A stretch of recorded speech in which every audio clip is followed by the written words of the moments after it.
Okay, magandang hapon po sa inyo lahat and welcome to another edition of Sports Corner PH Interviews. Today is Monday, the new week, February, March 24 pala, 2025. At ngayong araw, makakasama po natin ngayon ang ilan sa mga athletes, mga karate athletes mula sa Philippine Karate League na maglalaro nga sa National Squad Games which is happening April 23 to 27 diyan po sa Camiguin Island, diyan po sa Mindanao. At kasama po natin sila ngayon.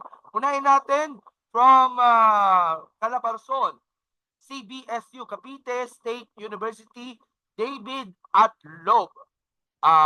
David, welcome to Sports Good Corner. evening po. Bate. Ano po? Bumati kayo sa ating mga followers. Good evening po sa lahat. Ayun po, sa lahat po na nanonood. Good evening po. Okay, sunod naman natin from the same university, from Calabarzon, si Kiai Aquino, which is the daughter of Shian Dennis and Sensei Eser Aquino. Good afternoon. Yun po, good afternoon po sa ating lahat. Thank you so much. Mula naman sa region, sa Central Luzon, Bataan Peninsula State University, si Russell Raginir. Good afternoon po. Good evening. Good evening po sa lahat. And mula naman sa Bicol, BS-CAS, Bicol State College of Applied Science and Technology. Nariyan po si Crisel Ochoa. Bate. Crisel? Medyo may konti. Hello po. Okay, bati ka muna. Bati ka muna, Hello Crisel. po. Hello po sa mga nanonood. Thank you so much, Crisel. Kahit medyo kailangan mo mag-adjust yung camera. Medyo nakakasakit pala sa likod yung inyong camera angle. And then, from the same university, si Pebe Nabarosa, Bate. Hello po, I'm Feveline from Discuss Region 5. Okay. And lastly, from Bataan Peninsula State University, si Dimple Laginil. Good evening po. Good evening po sa lahat. Okay, so ang ating anim na mga atleta po ay actually competing nga dito sa paparating na national squad sa Camiguin. So, una sa lahat, can you tell us more kung paano nyo nag-umpisa ang inyong karate journey at ano yung malaking naitulong ng pagiging isang karate athlete para magkaroon kayo ng mga different opportunities na maging varsity sa mga schools na kinabibilangan at tamang-tama nasa State University kayo. Kaya nandyan po yung SQA nga. I'll start with Kiai po. So yun po, ako po is, nag-start po kasi ako ng karate is bata pa po talaga. So talagang may background na po ako sa karate. Kaya naging malaking opportunity po para maging varsity po. Kasi syempre po magta-tryouts po, meron po mga iba na magagaling din po. And dahil po may background na po ako is mas nagkaroon po ako ng chance na mapili po as a varsity po na lalaro po para po sa aming university po. Okay. Malaki ba ang influence ba, Kiai, ng inyong mga parents na para at least ma-motivate kang lalo sa inyong karera? Yes po, malaking motivation po yung mga binibigay po ng parents namin, yung support po nila. Kasi kung hindi po nila ako susuportahan, talaga po mahirap po yung sumali sa gantong sports. Kasi syempre po, financially po, emotionally, and yung mentally po is malaking tulong po yung family ko po at saka yung parents ko po para ma-motivate pa po ko na ipagpatuloy ko po ng sports na to po. Thank you, Kiai. Lumipat naman tayo kina Jonas at kay Dimple. Paano nung nag-umpisa ang lahat sa karate at paano ka nabigyan ng opportunity na maglaro ka sa PTSU? Unahin natin si Jonas. Jonas po. Good evening po. Nag-start po yung karate journey ko nung ako ay 3 years old. Since si father ko po, si Sensei, yung nagtuturo, kaya maaga pong namulat sa aking sports and kaya po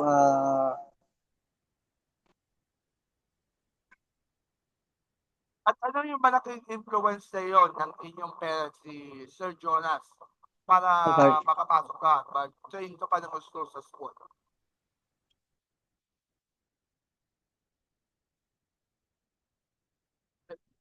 Sir Jonas? Sir, hello? Hello, sorry po. Hindi ko po, mabagal po yung ano ata. Wait. Malakas ba ang influence? Sabihin natin, mas inspired ka sa influence ng inyong dad para pasok ka sa karate? Sorry po, hindi ko po marinig. Okay. So, hindi niya marinig. Si Dimple na lang sasagot. Paano ka nag-umpisa sa inyong karate journey yung iyong magkapatid dahil sa influensya ng iyong dad? So, nag-start po kami, pareho kami, bata pa lang kami. So, una, hindi pa kami masyadong talagang nakikisali. By observation, nag-start kami since yung father namin na nagtuturo. So, kapag ka nagtuturo siya, nandun din kami. Then time came na pwede na kaming mag-training. Then, from that, talagang nagtuloy-tuloy na, sumasali na kami sa competition. Kasama ko yung kapatid ko si Russell. So talagang yung experience namin mula nung bata kami, parang naging isang advantage siya para sa amin na makapag-participate kami or makapasok kami as an varsity ngayong college na kami. Siyempre kasi nagta-try out kami. So hindi porket meron na kaming experience or kumbaga player na talaga kami ng karate is meron na kaming na special line para makapasok. So, nandun pa rin na magta-try out pa rin kami. So, parang advantage para sa amin yun kasi bata pa lang kami, meron na kaming experience. So, yun. Okay. Bibigyan ba tayo kay David? David, paano ka nag-umpisa ang iyong karate journey? At paano ba nakatulong sa inyo yung pagiging varsity mo sa pagkakaroon ng mas maraming opportunities to compete locally and national? So ako po, no, ang pinaka-background ko lang po kasi sa karate is yung subject po namin na fit. Ako po kasi isang criminology student po ng Cavite State University. Meron po kaming subject na karate po. So ayun po yung pinaka naging background ko. Pero ang tingin ko po na nag-motivate sa akin para maging varsity is yung pag-quit ko po sa pagiging advanced officer po ng ROTC. Kasi dati po, ayun po, advanced officer po ako, then nag-quit po ako. Parang hinahanap po ng katawan ko yung pagod po, yung passion ko po na mag-training, ganyan. Then, naghanap po ako ng alternative hanggang sa na-introduce po ako ng aming sensei po dun sa coach ko po ngayon, which is si Sensei Justin po. Ayun po, nagtuloy-tuloy po ako mag-training para maging varsity po ng karate sa CBSU. Okay, lumipat naman tayo kay Michelle. Same question.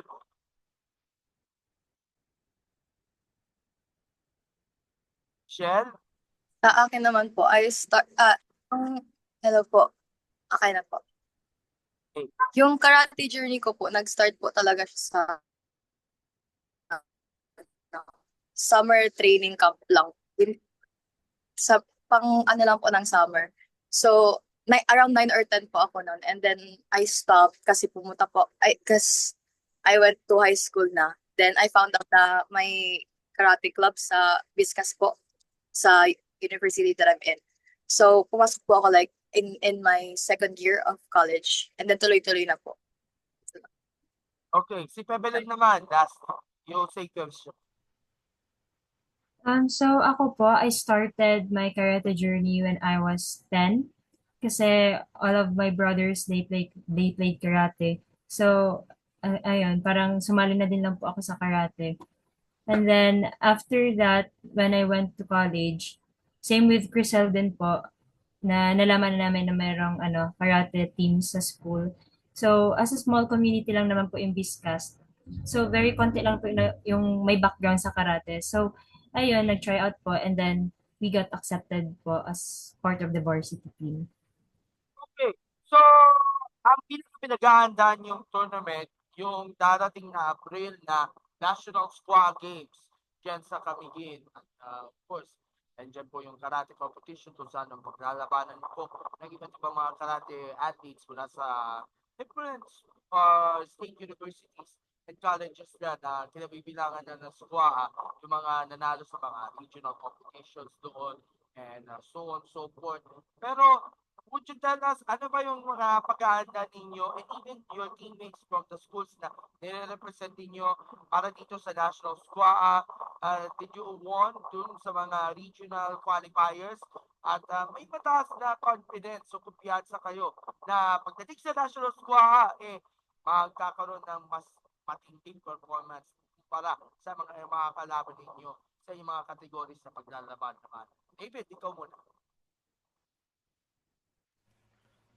So ayun po no, ang nagiging paghahanda po namin as a team po is nagte-training po kami ng I think 3 to 4 days po in a week kasi medyo ano na po kami, medyo tight po yung schedule namin since lahat po ata kami is mostly po sa amin is third year college na po.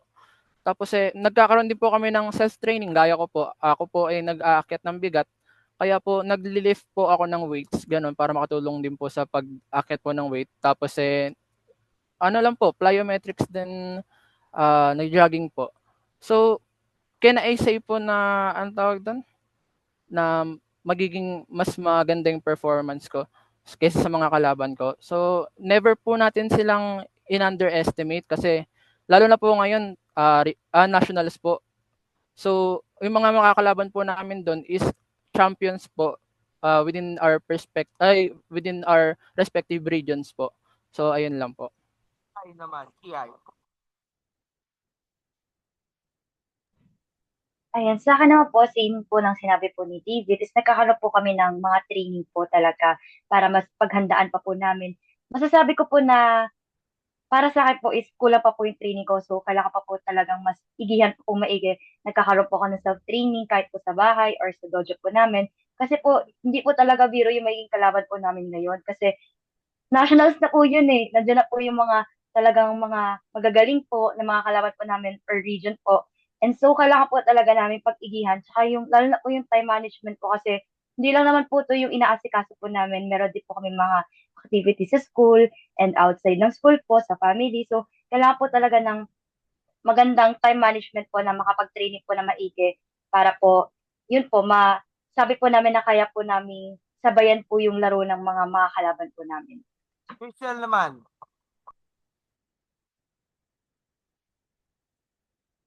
Christian, same question po. Since graduating student po ako this year, digma-manage ko po yung time ko sa training and sa OJT ko. So, para 3 days a week ang training, and then sa preparation ko po, para nag-visualize po since dalawa yung category na paglalaroan ko. So, kung double ang preparation ko noon for regionals, like quadruple or triple ngayon po na nationals na makikipagsabayin kami with the best sa regions. Okay, kay Pepe naman.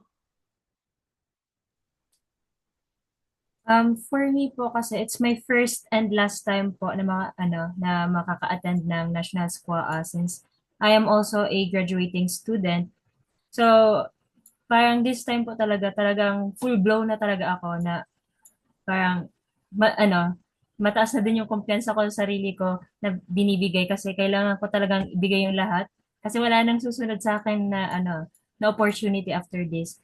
So, I'm expecting na yung mga makakatapat ko sa nationals are as experienced as I am, and yung iba talagang more than pa ang experience sa akin. So, I am expecting na dadaan ako sa butas ng karayom kasi lahat talaga magagaling na sa nationals. But I know to myself din na I am preparing enough and I do a lot of conditionings and drills not only to maintain but also to upskill for the national game.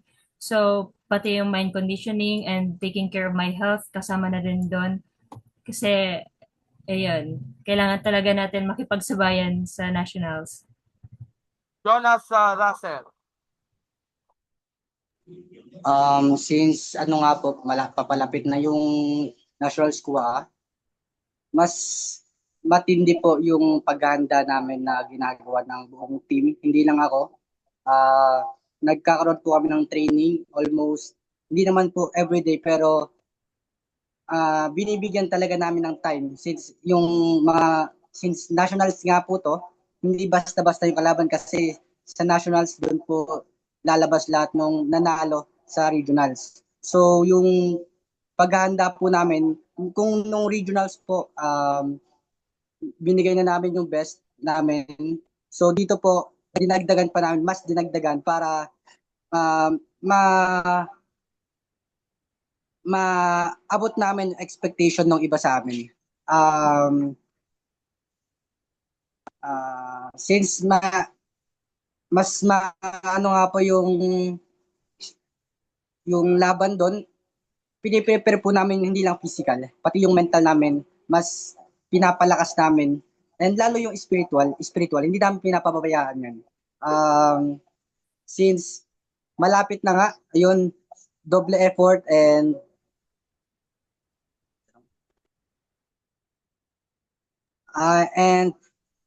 susubukan po, kakayanin namin na abutin yung gusto namin na makuha.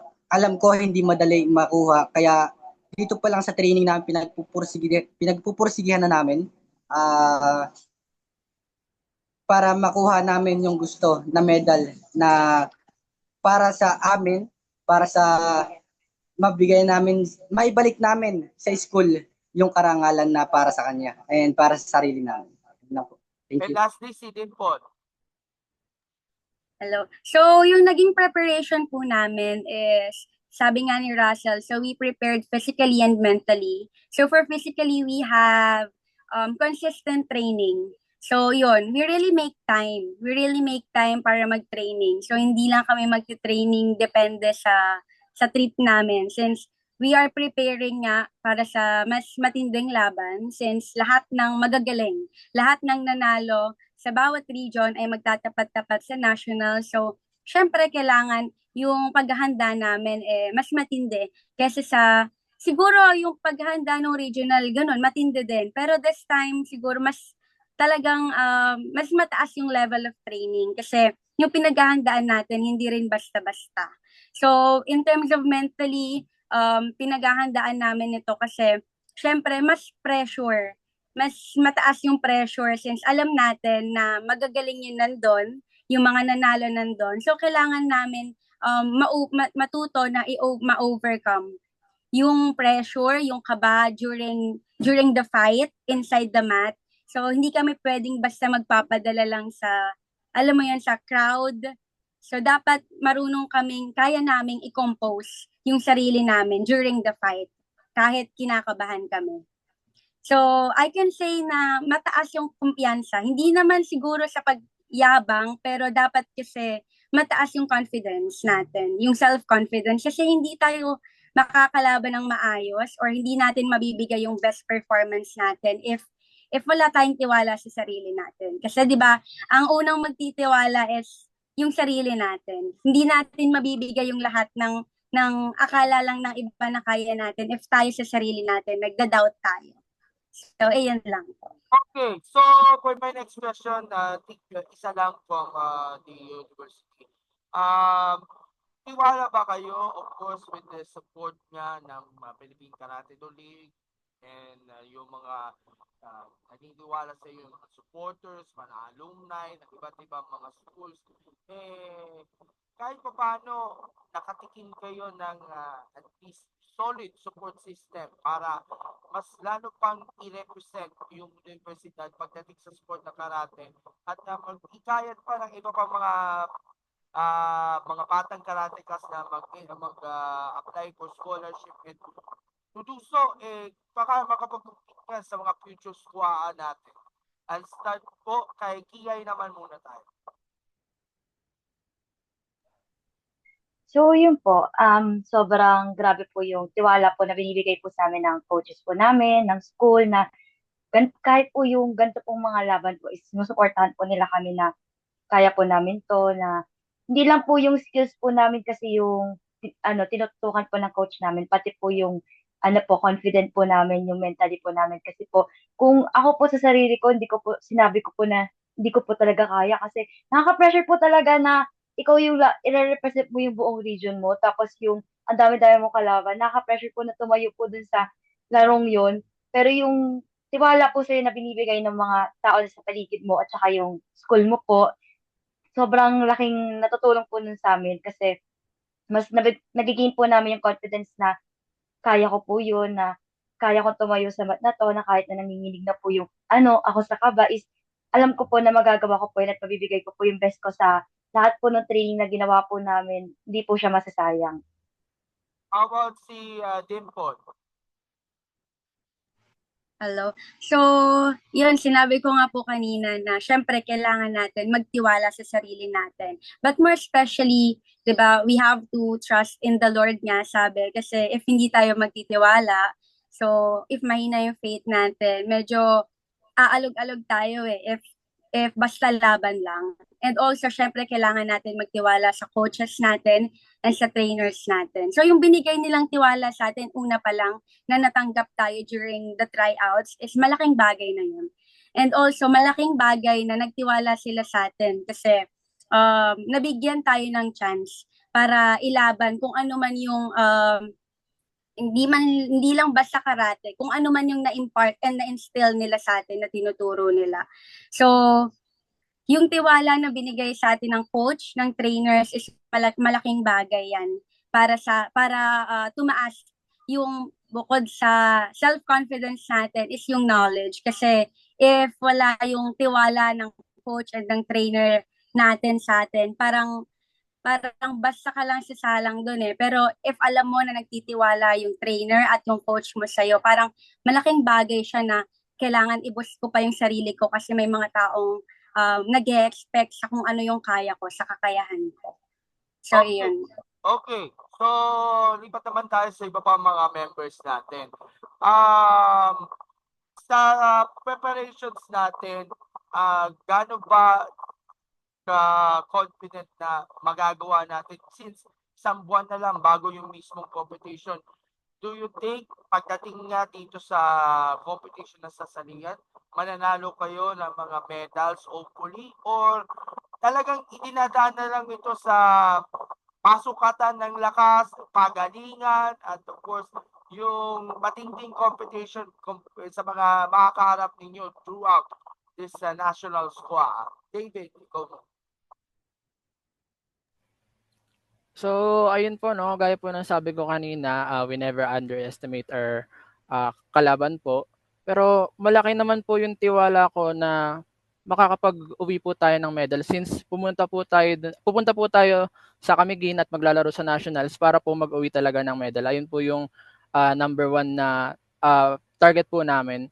Then, ayun po, I can say na out of us 100%, siguro po nasa 80% pa lang ako ngayon. Pero may time pa naman po, ginagawan po namin ng paraan na, ayun po, maboost pa lalo yung sarili namin through trainings po. Thank you po. Isha,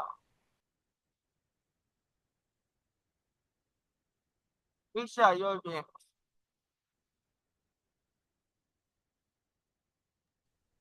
Since Rizal po. Since 1 month last na lang po ang preparation namin. So yung sinabi ko po kanina talaga. Kung twice po ang effort namin ng regionals, quadruple naman po ngayon. So tuloy-tuloy lang po ang training since hindi na po pansariling tagumpay ito, kundi we're going to represent not only our university but the whole region na po. As si Jonas. Okay, since nga po, pupunta na rin ako doon, pupunta na rin yung buong team doon, pipilitin namin na makauwi. Hindi naman sa sinusure, pero pipilitin namin kasi alam naman natin lahat na nationals, hindi yan isang maliit, hindi yan isang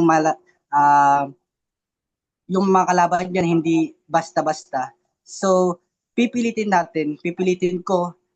ng buong team namin na mag-uwi ng medalya para maibalik namin sa school yung tiwala na binigay na sa amin para i-represent yung university namin. Okay. So lastly, ano yung pong araw ay International Day of Achievers. International Day of Achievers. At ongoing pa rin yung International Women's Month. So, bilang academic and sports achiever, ano masasabi nyo? Ano ang sabihin natin nag-drive sa iyo para ma-achieve ninyo yung mga goals ninyo sa buhay, pagiging estudyante, at pagiging atleta na rin? Unahin natin si Jonas.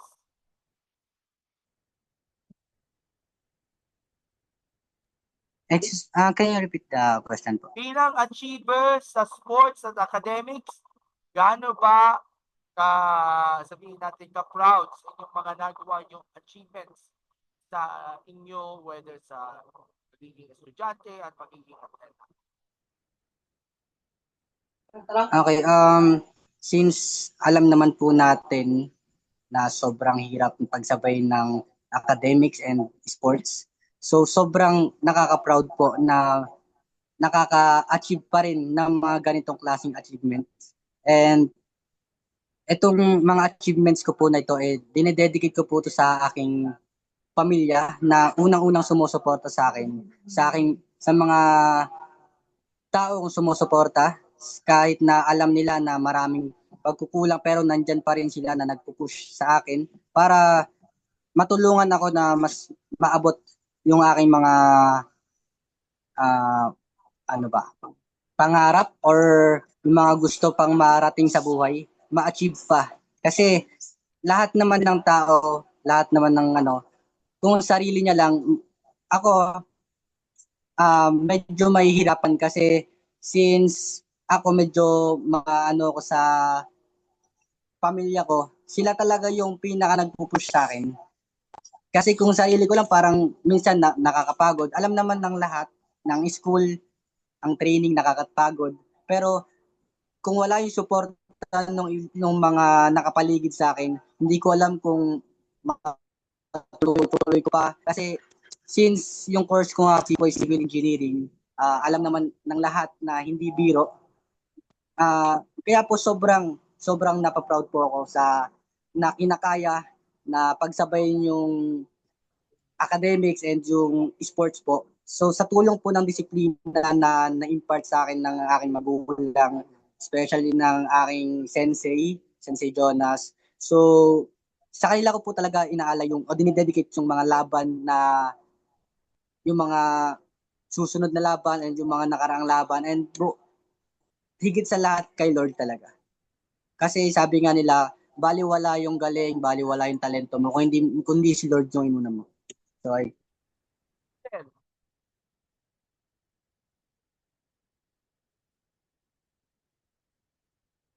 Please. Yes po. So, ayun nga po, same as Jonas, talagang sobrang hirap din po talaga as a student na mag-juggle ng pagiging athlete and pagiging student. Kasi being a student itself is hard and being an athlete alone is hard. So, what more yung pinagsasabay mo yung pagiging athlete and pagiging student. So, the fact na marami tayong na-achieve as an athlete, it's a very great honor na for us. Kasi mahirap talaga siya, mahirap maging atleta. And for me, I dedicate yung every laro ko to my former sensei who passed away, because I'd forever be grateful sa kanya for building me as a karateka. And I remember before, yung sparring partner pa lang ko ng mga players niya for Batang Pinoy, and then yung mga players niya for SWAA. But now, it's finally my turn to step in the national stage. And I want to show na he left a legacy and continue pa rin nag-strive yung mga players niya, and malayo pa rin ang mga nararating namin because of him. So, yun po. Okay. Si Kiay naman. Ayun po sa akin po, since na banggit nyo nga po yung achievement, is nagkaroon po ako ng student athlete of the year po ng college po namin, and sobrang laking achievement po na para sa akin. Dahil yun nga po, gaya po ng mga sinabi po nila, hindi po biro na maging student ka po and athlete kasi sobrang hirap po pagsabayin nun. And yun po, hindi lang naman po kasi about sa school and sa karate po yung sa school yung aking inintindi. Meron din po na outside, which is natuturo din po ako sa mga students ko po na karate is sobrang hirap po pagsabayin ng lahat-lahat na po is every week po is punong-puno po yung schedule and yun po. And gusto ko lang po sabihin na thank you po sa lahat ng sumusuporta po sa akin na kahit po na pagod na po ako every week is andyan po sila para i-motivate po ako na kaya mo yan, sige laban mo lang. So doon po nagkakaroon pa po ako ng confident na kaya ko pa po to na kahit na pagod po ako is sobrang thankful po ako sa mga tao sa paligid ko po, lalo na po sa parents ko po, kay Shian Dennis po, kay Sensei Esel po, and sa mga kapatid ko po na lagi pong nandyan na every time na sabihin ko po na pagod na ako, dami ko nang ginagawa sa school, iisipin ko pa yung training, meron pa sa labas, and yun po, sobrang natutuwa po ako talaga na nakasuporta lang po sila palagi sa akin. Kaya ito pong laro ko pong to is para po sa parents ko po, sa family ko po, sa teammates ko rin po na kahit po na kami po kasi as a team po, yung meron po kasing isa po sa team na kunyari po mahina po siya sa ganitong, hindi niya po forte to, is nagtutulungan po kami na maiangat po namin yung bawat isa and sama-sama po kami na makukuha po namin yung goal po namin ngayon pong squad po. Yun lang po. Thank you po. Okay, so si David naman. So, ayun po, no. Gaya po ng sabi nila, mahirap po maging student athlete. Lalo na po nasa university po kami, mataas po ang academic requirements po sa amin. Meron po kami maintaining grade. Ayun po, bilang po student athlete, nakaka-proud naman po talaga na nakaka-achieve pa kami ng ganito. Gaya po ng laro namin sa Strasuk, nakapag-uwi po kami ng medals. Ayun po, hindi lang po doon, nag-excel pa rin po sa academic. So, talagang nakaka-proud po na napapagsabay namin yun. So, dinededicate ko po tong laro na to sa lahat po na nakasuporta sa amin. Gaya po ng family, coaches po, teammates na parang family na rin po namin. Tapos sa number one fan ko po, which is yung girlfriend ko po. Ayun po. Thank you po. Okay, si Krisha naman. Yeah, po, sabi ni Feb, it's exhausting to be a student. What more a student athlete?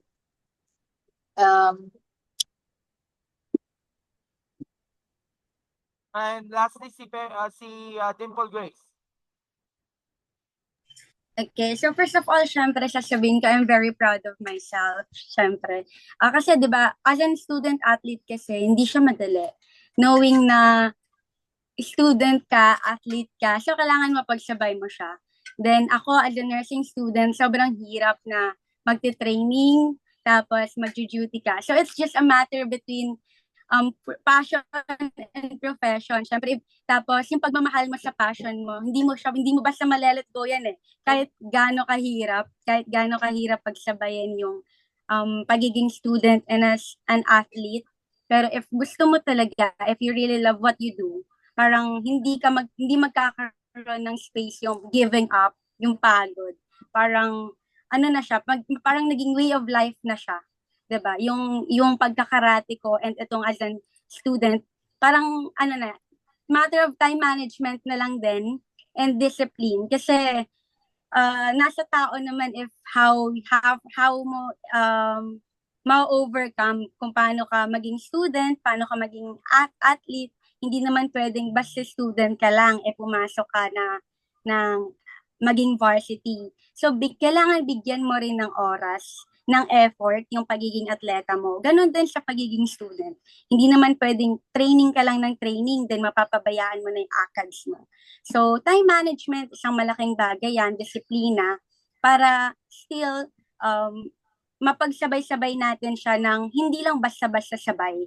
Yung pareho ka mag-excel, 'di ba? So mag-excel ka sa sports, mag-excel ka sa ACAD. So isang malaking achievement 'yon na dapat ika-proud ko, syempre. And also, dinededicate ko lahat ng achievement ko, lahat ng experience ko, first syempre sa Almighty God for blessing me enough knowledge, skills, strength. So sa kanya naman 'yan lahat nagmula.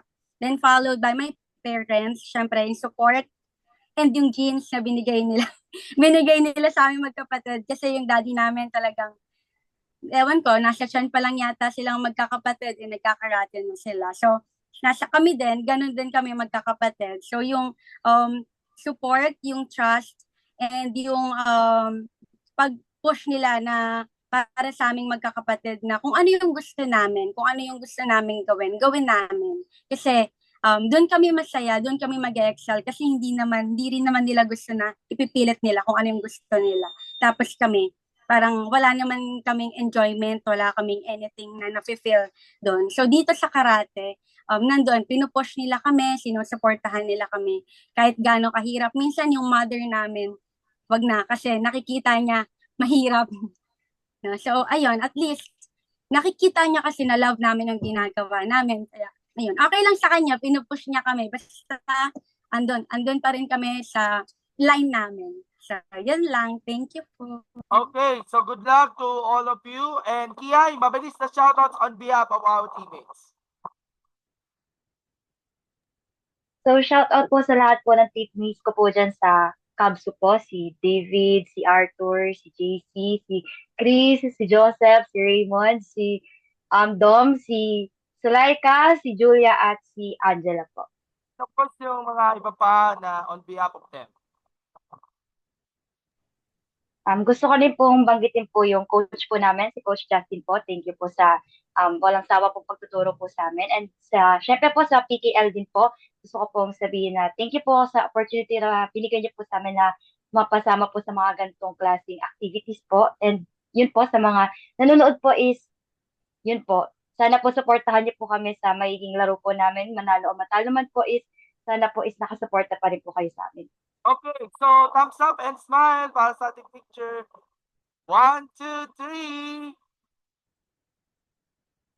Okay, so pasensya na, hindi natin mag-closing yung match pa. So, thank you so much na lang. Good luck sa squad.